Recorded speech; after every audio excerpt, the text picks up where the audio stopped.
Okay, and we're back, and we're going to finish Surah 39 and maybe begin Surah 40, depending upon the time constraints.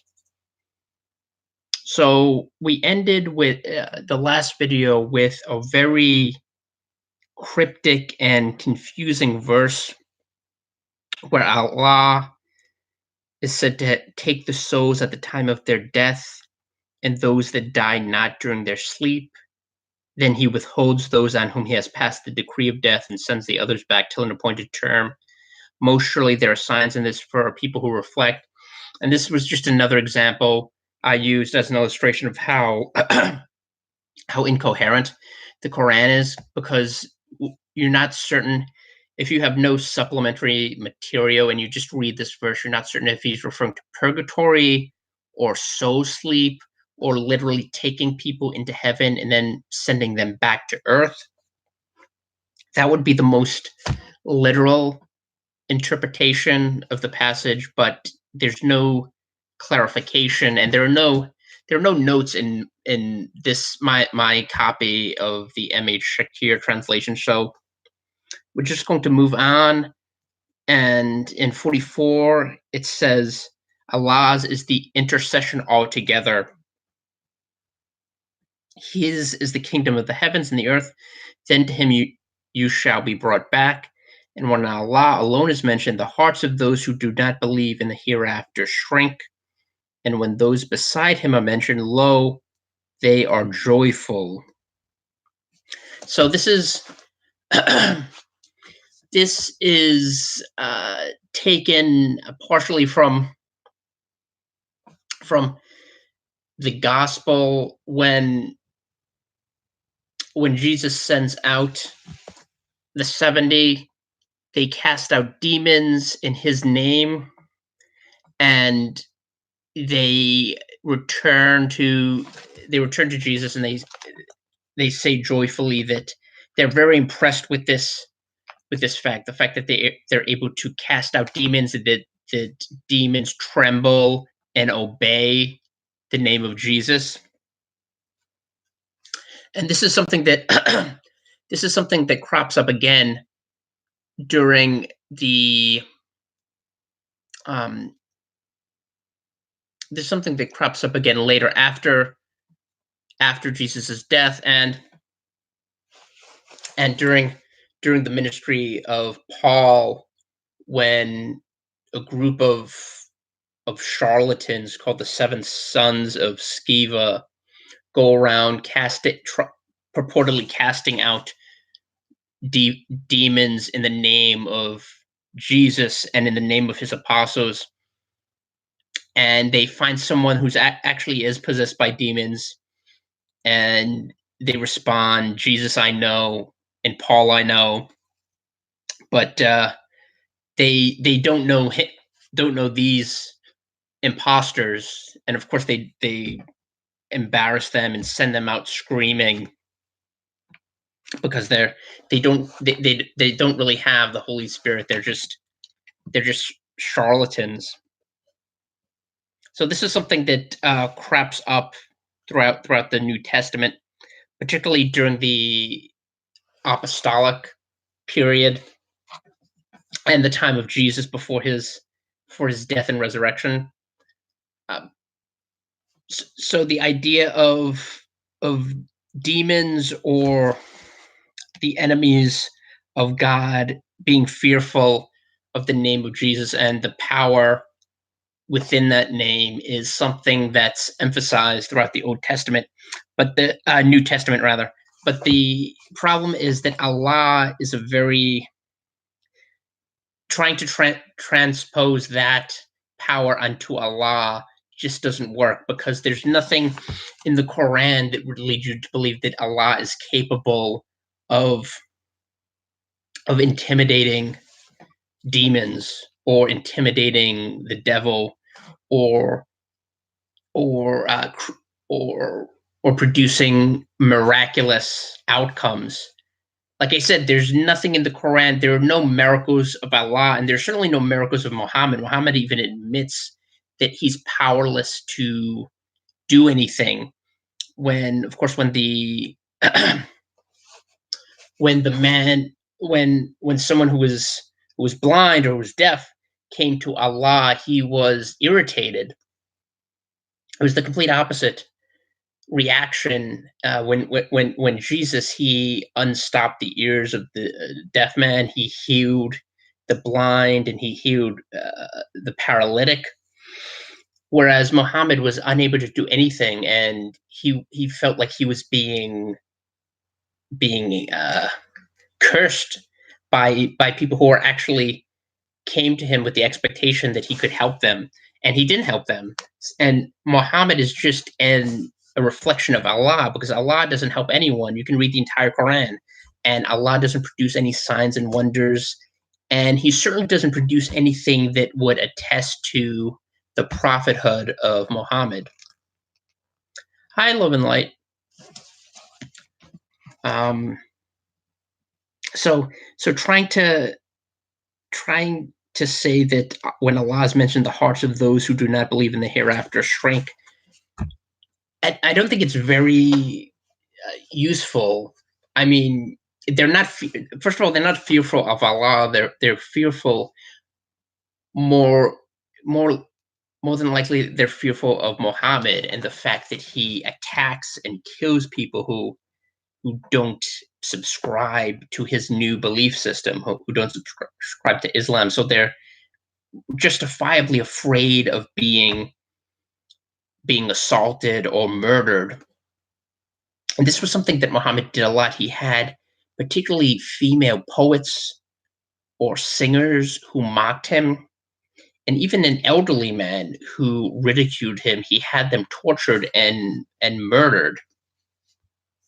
So they had a they had a genuine fear of that, but it had nothing to do with Allah. It was simply they were fearful of someone who is a murderous warlord.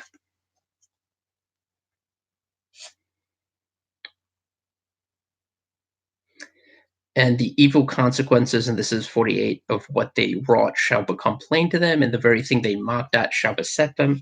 So when harm afflicts a man, he calls upon us.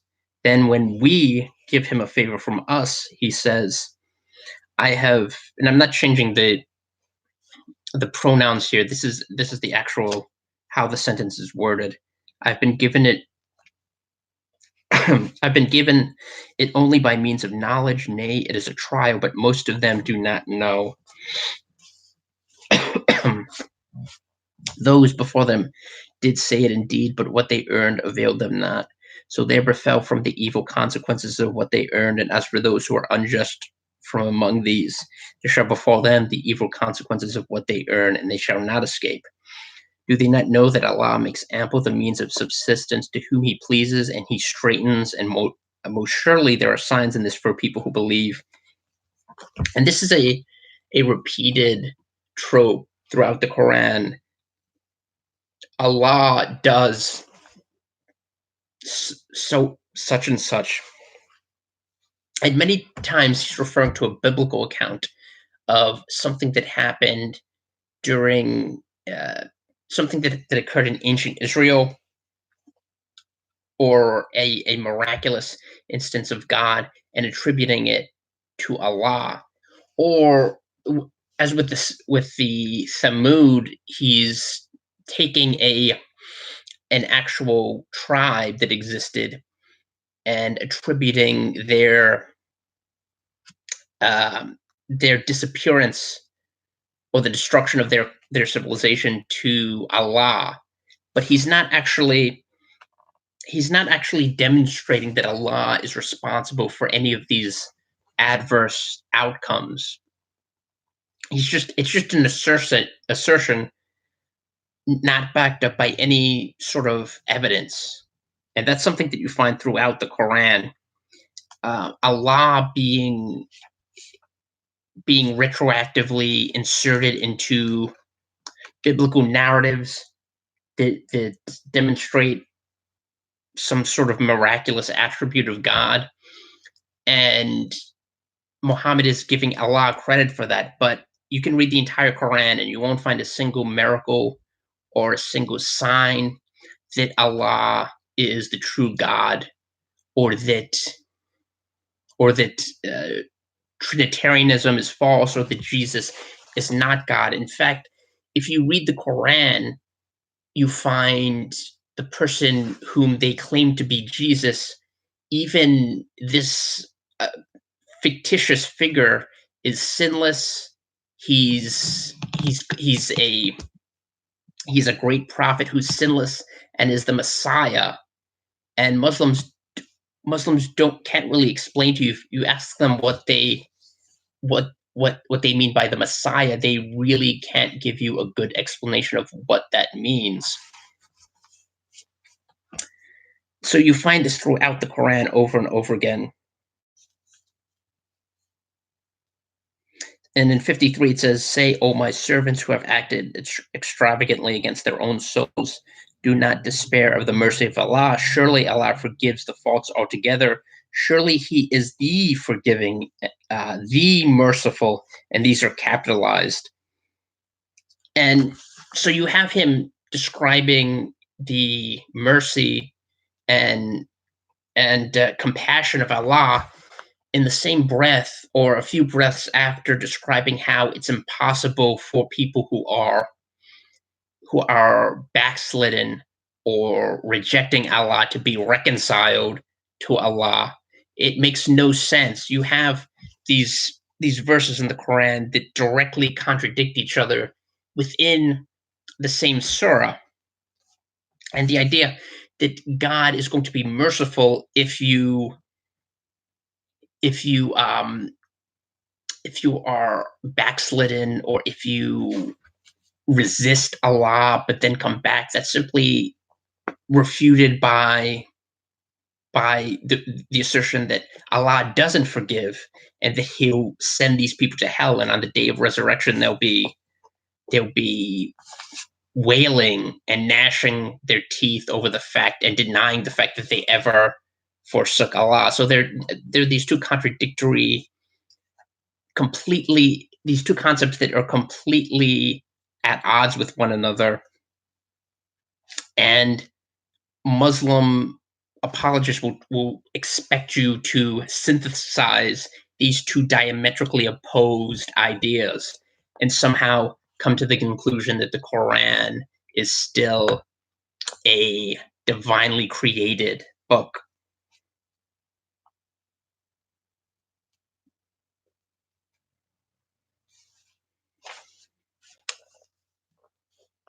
And in 59 it says, "My communications came to you, but you rejected them, and you were proud, and you were one of the unbelievers. And on the day of resurrection you shall see those who lied against Allah, their faces shall be blackened. Is there not in hell an abode for the proud?" And there are a couple of ironies about this passage. The fact that Muhammad himself is one of the most prideful, solipsistic, narcissistic human beings to ever live. He created an entire cult which hundreds of millions of people believe is the true way, based upon his own demented thoughts and perverse thoughts. He created an entire cult based on that. So the idea of him condemning other people for pride is sort of laughable. But also the fact that he says their faces shall be blackened, there's a history, and you see this even more so in the Hadith and the Sunnah. You see Muhammad repeatedly condemning black people. He thinks that the Kaaba is going to be destroyed by a black Ethiopian. People who are black, particularly black Africans, some of whom he enslaved, are looked down upon. He called Ethiopians, he used the slur raisin heads to describe them. So whenever you see something in the Quran, whenever you see an analogy between um, blackness and or whiteness, you shouldn't just overlook that and assume he's speaking allegorically. You should understand that there's a racial sentiment underlying that. And David Wood has done a lot of great videos exploring this. And one of the best was when he talked about the Ku Klux Klan, how there was a book created by the Ku Klux Klan called the Cloran. they had the KKK had all of these mystical, pseudo mystical, ridiculous names for things, and was um, their handbook was called the Cloran, and it's ironic, but it's also it's not. It really makes sense in a way when you think about how racist the Ku Klux Klan was, particularly the second iteration of the Klan after the Civil War, that they had a handbook called the Cloran. It's kind of ironic and funny, but you would have to consider that the writings and the sayings attributed to Muhammad relating to race and interracial exchanges.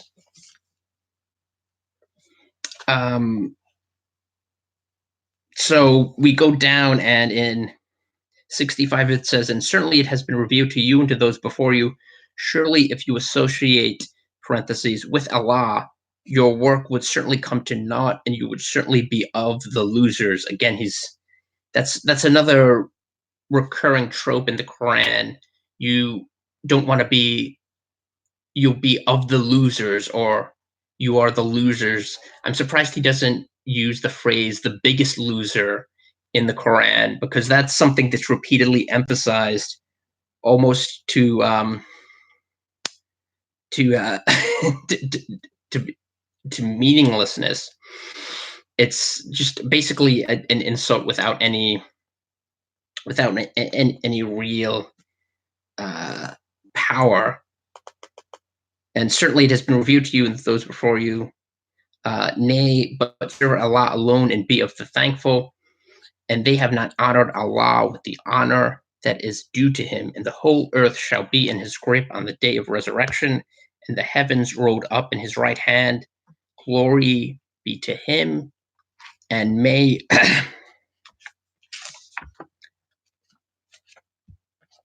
glory glory be to him, and may he be exalted above what they associate with him. So again, you have an anti-Trinitarian message, and it continues in 78. And the trumpet shall be blown to all those that are in the heavens, and all those that are in the earth shall swoon, except such as Allah please. Everything's dependent upon Allah. Then it shall be blown again. Then lo, they shall stand awaiting.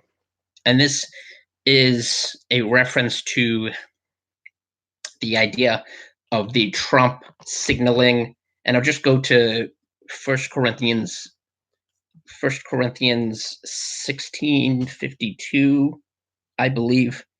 And it says, in a moment, in the twinkling of an eye, at the last trump, for the trumpet shall sound, and the dead shall be raised incorruptible, and we shall be changed. For this corruptible must put on incorruption, and this mortal must put on immortality.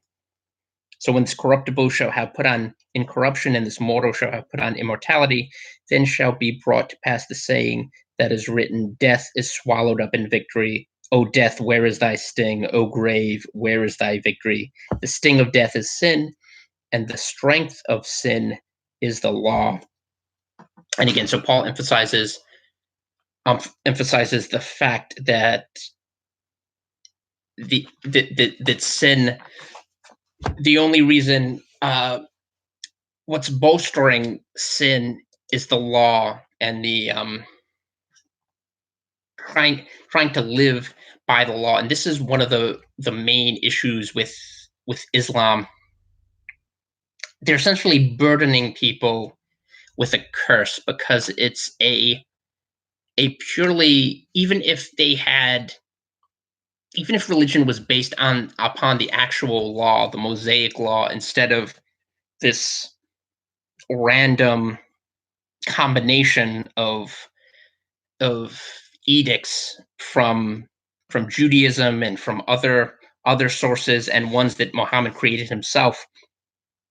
But even if it was based solely upon the Mosaic law, it would still be burdening people. Uh, it would still be burdening people with a curse. And as Paul says, to try to live by the law is a curse. It's a curse. And I'll just read again from Nehemiah to prove this. And this is the Old Testament after Israel returns from captivity. Ezra, of course, returns the nation to the law, and Nehemiah builds up the walls of Jerusalem. And let me just read from Nehemiah, Nehemiah 10. Give me a second.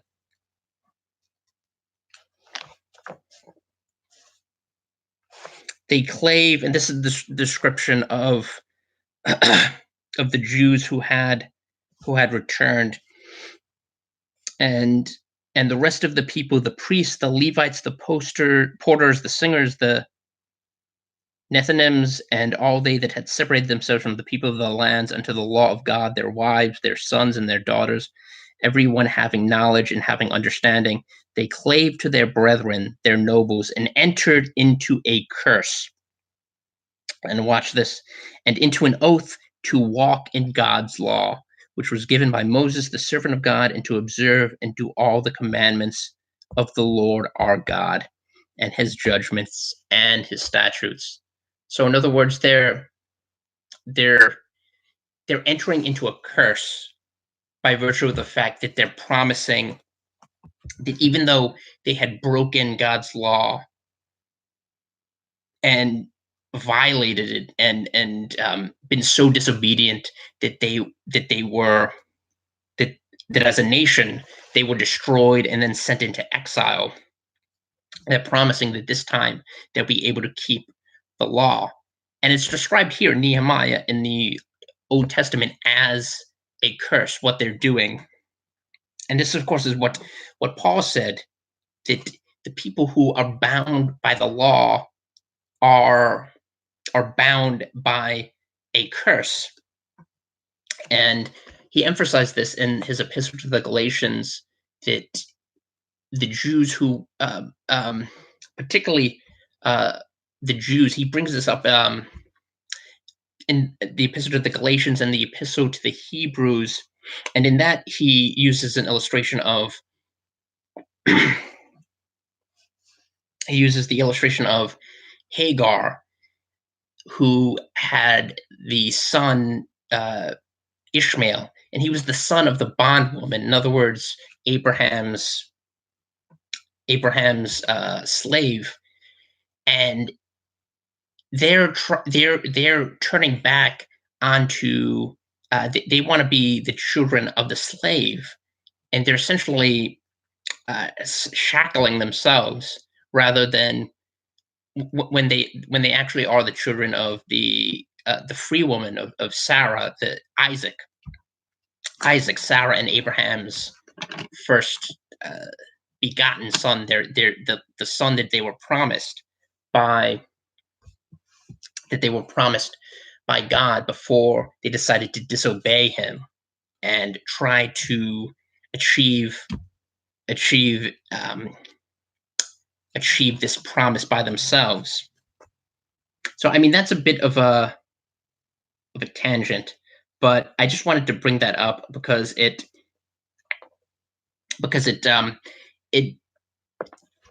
illustrates the problem with Islam and trying to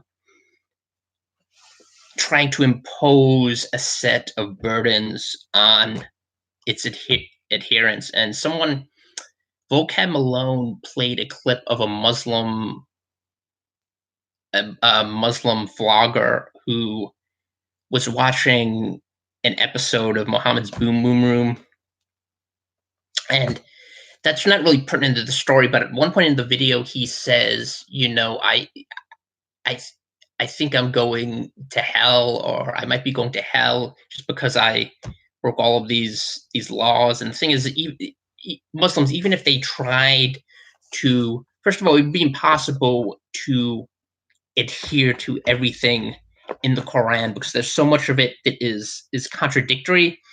But even if it was laid out in a consistent fashion where you could actually abide by it, it would be impossible to abide by. It would be a curse, just like the Jews who returned to Israel with Nehemiah were cursed by the fact that they agreed to be bound by the law. And it was impossible, even from that moment when they made that agreement. They for the time they made that agreement, they were cursed. They were entering into a curse, and this is something that's stated explicitly in Nehemiah. So all the people that think that Paul was rewriting the Bible or altering the Hebrew Bible, they're simply misguided. They don't understand that no one knew the law aside from Jesus himself. No one knew the law better than Paul, and he knew exactly what he was doing, and he knew exactly what he was saying, and that's why he tried to enlighten these churches that he had planted, and the disciples that he had made. Tried to explain to them how they were being led astray by all these false teachers. So that's 68. And then you go down to 71 and it says, and those who disbelieve shall be driven to hell in companies until when they come to it, its doors shall be opened, and the keepers of it shall say to them, did not there come to you apostles from among you, reciting to you the communications of your Lord, warning you of the meeting of this day of yours? They shall say, yea, but the sentence of punishment was due against the unbelievers. Now, first of all, it doesn't say who is keeping. It's a really bizarre description of people being led into hell, and it's not scriptural. This is not what happens when people do go to hell. It almost sounds similar to, I don't know if any of you have read the Sandman by Neil Gaiman, or Lucifer. These were graphic novels where hell was depicted as something that Lucifer was the superintendent of, or that he was in charge of. And it was fiction. It was a comic book, but people who've read the Bible understand that that's not what hell is like. Satan, or the devil, is not in charge of anything in hell, and hell is not governed by a group of demons or jinn, and it's not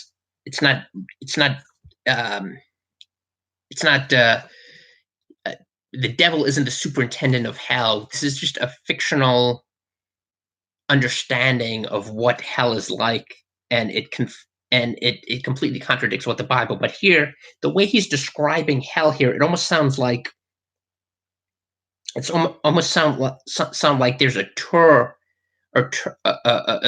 bus led by demons driving people into hell. It's just very weird. And in 72, it It shall be said, enter the gates of hell to abide therein. So evil is the abode of the proud. And again, there's the irony of Muhammad condemning people for prideful behavior. And those who are careful of their duty to their Lord shall be conveyed to the garden in companies until when they come to it, and its door shall be opened, and the keepers of it shall say to them, peace be on you, you shall be happy, therefore enter it to abide. And they shall say, all praise is due to Allah, who has made good to us his promise, and he has made us inherit the land. We may abide in the garden where we please. So goodly is the reward of the workers. And there's another interesting part of this when it refers to Allah's promise. What exactly is his promise? Because as I talked about this in other videos, but you're not promised paradise. There's no eternal security in Islam. You have to, it's a completely works-based soteriology. Even people on their deathbed, even if they've followed the 5 pillars and the 6 articles of faith, they're not really guaranteed paradise. The closest you come is if you're a shaheed, if you martyr yourself. That's the closest you have to a guarantee of entering paradise. But there's no guarantee of paradise. So what exactly is Allah promising here? It says Allah's promise is true, but it doesn't say what exactly that promise is. And the final verse is 75, and you shall see the angels going around about the throne, glorifying the praise of their Lord, and judgment shall be given between them with justice. And it shall be said, all praise is due to Allah, the Lord of the worlds. As I already explained, there's nothing in the Quran that would lead you to believe that Allah is the Lord of anything. Maybe he's the prince of the power of the air. Maybe it's Allah is another form of the devil himself, or maybe he's just a fictitious creation of Muhammad that's built upon pre-existing pre-Islamic deities. But there's nothing in the Quran that would lead you to conclude that Allah is the Lord of the worlds, or the Lord really of anything, and certainly not that his apostle Muhammad is an actual prophet instead of just being a self-declared prophet like Joseph Smith or Mary Baker Eddy or Ellen G. White. Anyway, that's about it for Surah 39, and Surah 40, The Believer, will be the next video. That's a little bit shorter. Well, actually, no, it's the same length, more or less. But after that, the surahs become a little shorter, and it picks up. We're already about 3/4 of the way done with the Quran in terms of pages, and we'll pick up on that surah next time. Night.